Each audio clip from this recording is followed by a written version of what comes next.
şülpüge avzat ketesiri. Am televizyonu me tersizim. Gerek be çekirin. Amış belediye bazın gerek şey be. Ha. Tepçu ha. Ha. Tamam.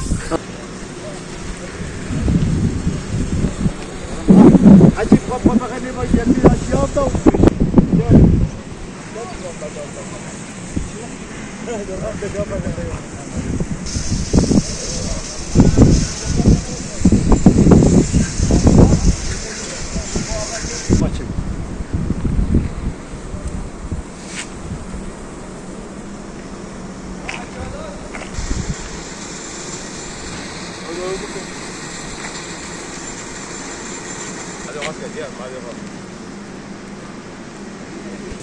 Bana çıkarttı.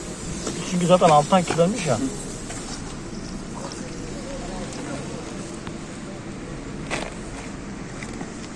Evet.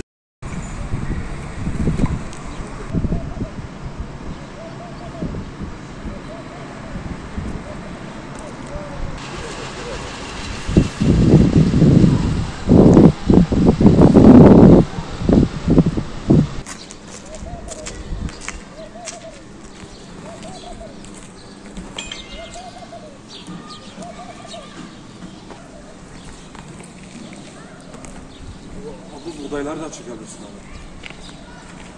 Buradaki tüm buğdaylar yağmurdan dolayı bozulmuş. Şöyle gösterebilirsiniz burada.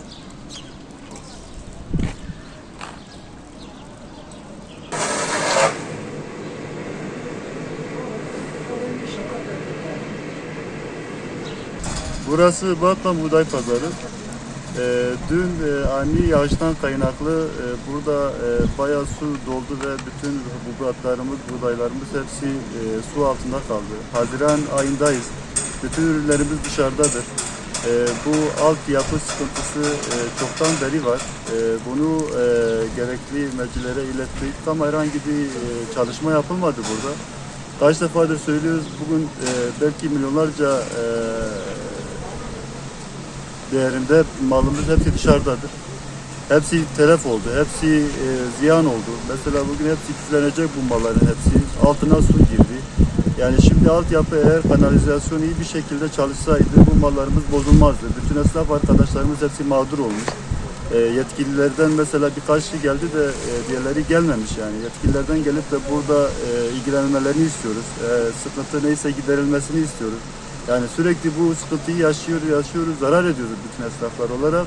Yetkililerden gelip de bu konuyu halletmelerini istiyoruz en kısa zamanda. Hepsi buraya geliyor.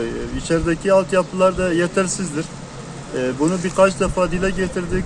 Arka kısımlarda mesela su doluyor, caddeden su geliyor buraya. Sürekli bunu dile getirdiğimiz halde daha bir yetkiliden gelip de tam manasıyla bir çalışma yapılmadı burada. Altyapısı bayağı bozuktur. Burası bölgenin kalbidir. Burası ticaret yeridir. Burada mesela tonlarca mal, tonlarca mal buradadır yani. Hepsi dışarıdadır. Yağmur yağdığı zaman hepsi zarar görüyor. Bu şekilde olmaz yani.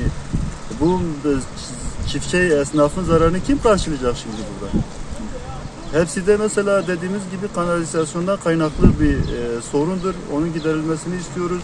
Gerekli mercilerin gelip de bu zarar ziyanın tespitini istiyoruz. Ve arkadaşların zararının karşılanmasını istiyoruz. Burası Batman Buğday Pazarı.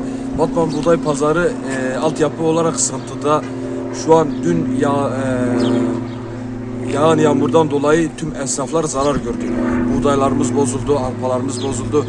Bir an önce belediyenin, valiliğin bize destek vermesini istiyoruz. Bizim zararımızı karşılanmasını istiyoruz. Yetersizin abi gabad abi sedette takata vandere nakşinin. Hem de fazla var koleksiyona tasarlamış ki çekin. Haber tüm yani metemrün abdeye ve hami hara. Lo dünya kude zararı mı bir am gerek tamam gelme tam nakıl ki. Barusavşem belediye fazın çözmek bir de verir. Baran ha zede baran hat koleksiyon tecrübi. Zede baran hat av zahv rabi yani tişteki usa çebi ya bütün gelme mepe var çok. Gelim zahv zararı mı ladı asnafe var